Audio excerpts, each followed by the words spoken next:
시내버스 준공영제 유지를 위해 광주시가 해마다 수억 원을 쏟아붓고 있습니다. 내년에는 재정지원금이 600억 원이 넘을 전망인데 뾰족한 대책은 없습니다. 일손 부족에 따른 농어촌의 어려움이 갈수록 커지고 있습니다.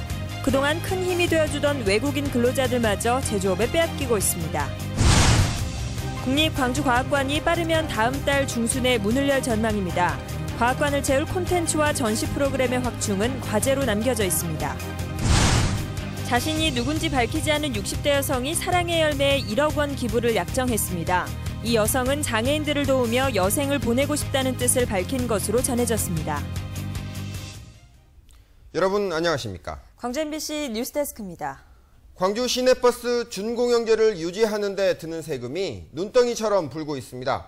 7년 전 200억 원 수준이던 게 내년엔 3배가 넘는 600억 원이 들 전망입니다. 문제는 앞으로도 뾰족한 대안이 없어서 이런 추세가 계속될 것이란 점입니다. 첫 소식 윤군수 기자입니다. 낮 시간대 시내버스 안입니다. 에어컨은 시원하게 돌아가는데 승객은 겨우 2명뿐. 출퇴근 시간이 아니면 항상 이런 식입니다. 새벽부터 오후 3시까지 이 버스를 이용한 승객은 다 합쳐서 170명이었습니다.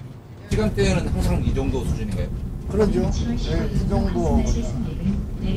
어쩔 때는 뭐 빈차로 갈 때도 있어요. 손님 한 분도 안 모시고. 이러다 보니 적자가 불가피합니다. 광주 시내버스 전체로 보면 적자 규모가 올해는 400억 원이 넘을 것으로 전망됩니다. 준공영제가 시행되면서 시내버스 운영 적자는 광주시 예산으로 메우고 있는데 2007년 196억 원이던 재정지원금이 올해는 404억 원으로 6년 만에 2배로 늘게 생겼습니다. 수익은 소폭 늘어나는 데 반해서 인건비나 연료비 등 운송 비용은 크게 늘어난 데 따른 겁니다. 비용이 증대하는 부분은 이제 시에서 감내해야 될 부분이 있죠. 그런데 워낙 폭이 크기 때문에 많은 고민을 하고 있습니다.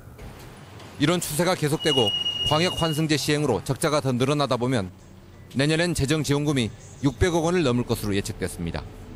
광주시는 이에 따라 노선 조정과 일부 수익 노선 입찰제 시행, 환승체계 개선 등 장단기 대책을 검토하고 있습니다.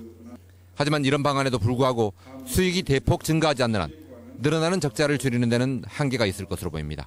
MBC 뉴스 윤문수입니다.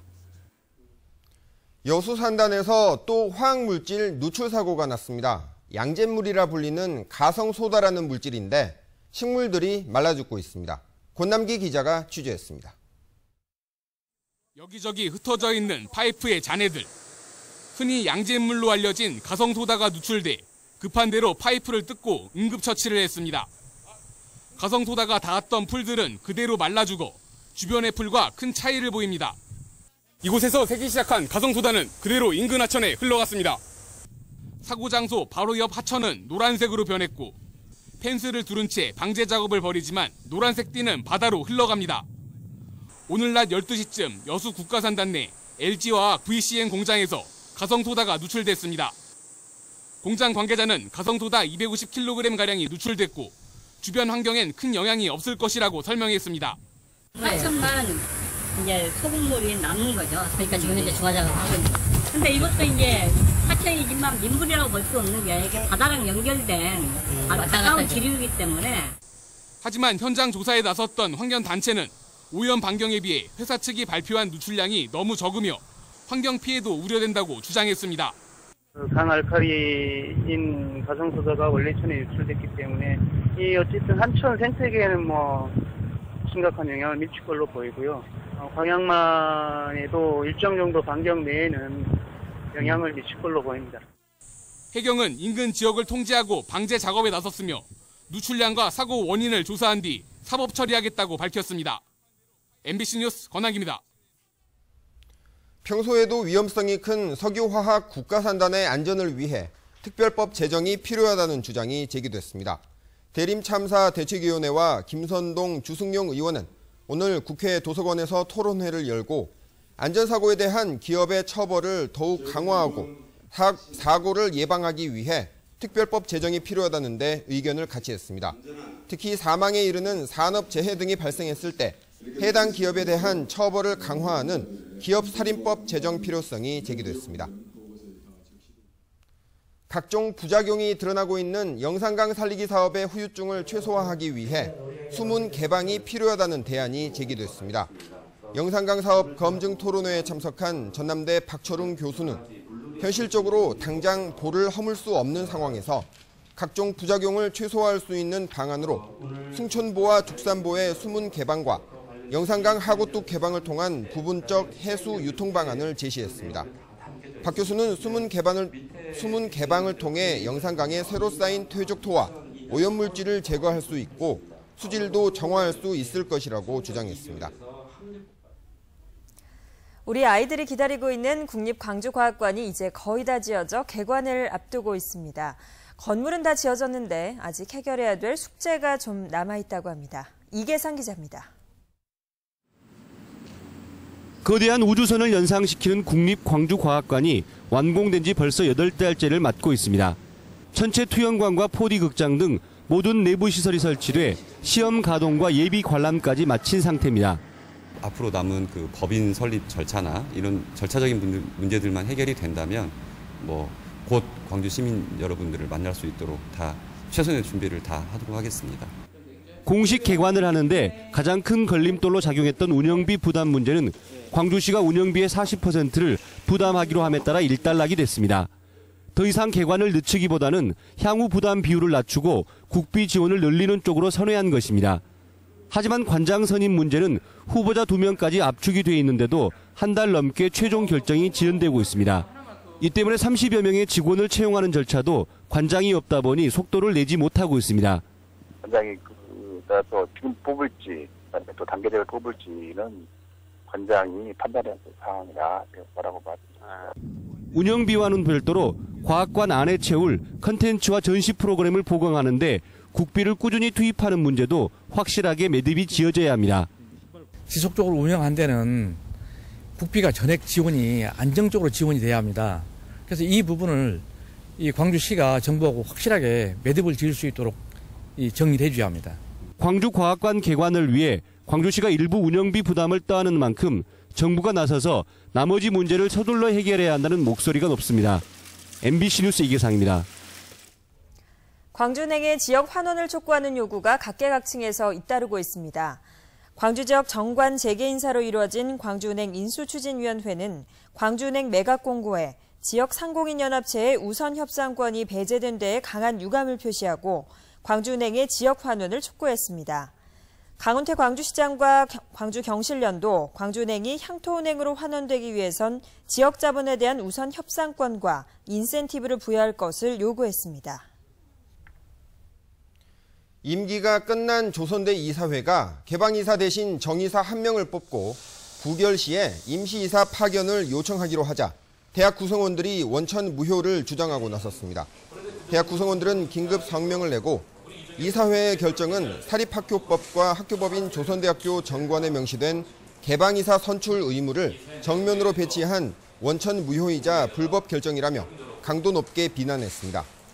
구성원들은 특히 임기가 만료된 구이사에 대한 선출 절차 없이 벌석이사 선출로 모든 걸 마무리하려는 담합 꼼수는 비민주적이자 반도덕적 몰지각한 불법 결정으로 결코 용인될 수 없다고 주장했습니다.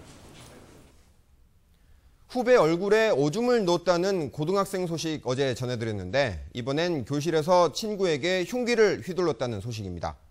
이쯤 되면 학교폭력, 성인폭력을 능가하는 수준이라고 해도 과언이 아닙니다. 김진선 기자입니다. 영암의 한 고등학교. 3학년인 권모근은 지난달 복도에서 같은 반 친구의 얼굴에 흉기를 휘둘렀습니다. 학기 초부터 자신을 괴롭혔다며 보복에 나선 겁니다. 담임교사는 사건이 나기 전 권군의 도움 요청을 받았지만 가볍게 여겼던 것으로 드러났습니다. 어떻게 됐는지 확인하고 주의 주고 단순한 것이거나 이런 학부모라고 간섭해서 이렇게 흉기를 휘두른 권군에게 전학 결정을 한 학교 측은 피해 학생도 책임이 있다며 1개월 동안 다른 학교에서 수업을 받는 특별교육 처분을 내렸습니다. 피해 학생의 부모는 징계 처분이 부당하다며 학교를 상대로 행정심판을 청구해 학교 폭력이 어른 싸움으로 번지는 등 파문은 확산되고 있습니다. 제 아들이 오히려 피해자인데도 불구하고 심한 처벌을 받게 돼서 그게 억울해가지고. 이 같은 학교 폭력은 지난 3년 동안 전남에서만 5,000건이 넘습니다.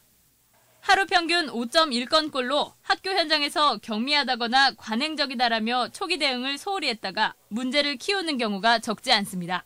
사소한 학교 폭력은 폭력이 아니다 하는 사회적 인식들 이런 것들이 대단히 깔려있기 때문에 피해 학생이 가해 학생이 되는 악순환이 반복되고 폭력 수위마저 높아지면서 학교 폭력에 대한 우려감은 커지고 있습니다. MBC 뉴스 김진선입니다. 날도 덥고 짜증나는 소식이 많은 요즘 시원한 소식 하나 전하겠습니다. 광주에 사는 60대 할머니가 장애인들을 위해 써달라며 1억 원을 익명으로 기부했습니다. 이름 밝히기를 끝내 거부했습니다. 김인정 기자입니다.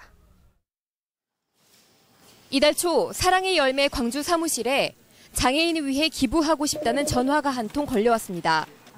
전화를 걸어온 사람은 이름을 밝히지 않은 68살 할머니. 평소 나이가 들면서 눈이 나빠지고 갈수록 몸이 안 좋아지는 걸 느꼈다며 몸이 불편한 장애인에게 기부금을 써달라는 말을 남겼습니다. 눈이 불편하니까 생활에 너무 지장이 많으니까 장애인들한테 대한 어떤 그런 게 좀 있었나 봐요. 그래서 장애인들을 위해서 이 기금들을 좀 쓰여지면 좋겠다고. 300만 원을 보내온 이 할머니는 그동안 모아온 재산 1억 원을 함께 기부하기로 약속했습니다. 20여 년간의 교직 생활을 마치고 최근에는 전업주부로 살아온 할머니는 기부를 계기로 장애인들을 도우며 남은 생을 보내고 싶다고 전해왔습니다. 광주 공동모금회는 이 기부금을 복지 사각지대에 있는 광주 지역 저소득층 장애인을 위해 사용할 예정입니다.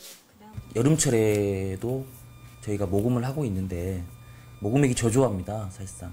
근데 도움을 필요로 하는 분들은 여름이고 겨울이고 많은 도움을 필요로 하는데 이런 기부자분이 나오셔가지고 올해 광주 사랑의 열매 모금액은 지금까지 20억 1천만 원으로 이 가운데 30%가량이 한겨울인 지난 1월에 쏠렸습니다. MBC 뉴스 김인정입니다. 농촌에 노인들만 남게 되면서 외국인 노동자들을 많이 고용한다는 소식 전해드렸는데요. 이들 외국인 노동자들도 좀 일해보니 안 되겠던지 손사래를 치며 현장을 떠나고 있다고 합니다. 문형철 기자입니다. 돼지 2,500마리를 사육하는 한 축산 농가.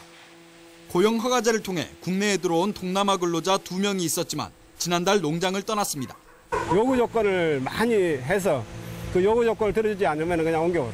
이제 11월, 2월경에 정식 신청이 돼서 내년 1월, 2월경에 빨라야 1월, 2월경에 들어온다. 인근의 다른 농가는 사정이 더 심각합니다. 외국인 근로자 2명이 말도 없이 농장을 떠나 일손 부족으로 큰 어려움을 겪고 있습니다. 오자마자 이제 컴퓨터로 그것만 하는 게 잠 안 자고 막 연락만. 이제 한 3일 나갔다가 또 오고 무단히 들어오는 거예요. 그런 식으로 해서 이제 가서 공장을 가버려요. 여기 안 하고. 농어촌을 떠나는 가장 큰 이유는 다른 업종에 비해 일이 어렵고 보수가 적기 때문. 외국인 근로자들의 이 같은 1차 산업 기피 현상은 불법으로 이어지기도 합니다.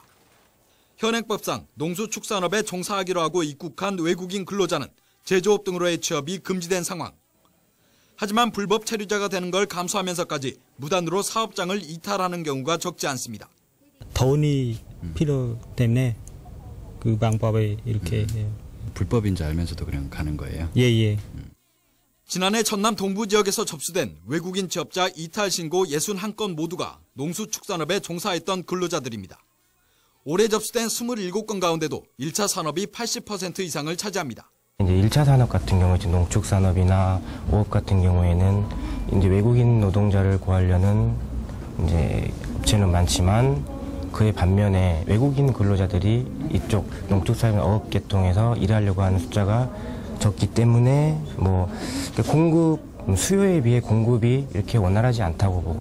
외국인 근로자들마저 제조업 등 2차 산업으로 몰리면서 일손 부족으로 어려움을 겪고 있는 농수축산업은 그 성장 기반을 점점 잃어가고 있습니다. MBC 뉴스 문형철입니다. 고흥 등량만 해역에 보름달 물 해파리 주의보가 내려지면서 해파리 제거 작업이 본격적으로 시작됐습니다. 전라남도는 등량만 해역에 선박 25척을 투입해 해수욕장 주변부터 해파리 제거 작업을 실시했고 독성 해파리인 노무라 입깃 해파리가 밀집 출현한 흑산도 해역에 투입할 어선과 관공선을 확보하고 있습니다. 미래창조과학부 산하 25개 출연 연구기관들의 특허와 기술이 지역 중소기업에 개방됩니다. 미래창조과학부는 오늘 광주에서 호남 지역 중소기업들을 대상으로 설명회를 열고 25개 산하 출연 연구기관들의 특허와 기술을 관련 중소기업에게 이전하겠다고 밝혔습니다. 또 연구기관들의 전체 예산 4조 2천억 원 가운데 7%를 차지하고 있는 중소기업 예산을 2017년까지 15%로 늘려 중소기업을 지원하겠다고 덧붙였습니다. 2013 소금박람회가 다음 달 28일부터 나흘 동안 서울 코엑스에서 열립니다. 전라남도와 해양수산부가 함께 개최하는 이번 소금박람회는 천일염 신규 수요를 만들고 신뢰도를 높이기 위한 행사로 꾸려지며 식품업체 천일염 사용 협약과 이력관리제 홍보 등도 이루어질 예정입니다. 전라남도가 주최하고 한국초등골프연맹이 주관하는 제7회 녹색드림배 전국 초등학생 골프대회가 순천 파인힐스 골프장에서 열리고 있습니다. 내일까지 이틀간 열리는 이번 대회는 고학년과 저학년으로 나누어 전국에서 210여 명의 선수가 참가했으며 36홀 총 타수로 순위를 결정합니다. 전라남도는 이번 대회가 골프꿈나무들에게 권위 있는 대회로 대회 시작 2, 3개월 전부터 전국에서 선수와 학부모 3천여 명이 파인힐스 골프장 주변 숙소와 음식점을 찾아 경제적 파급 효과가 크다고 밝히고 있습니다.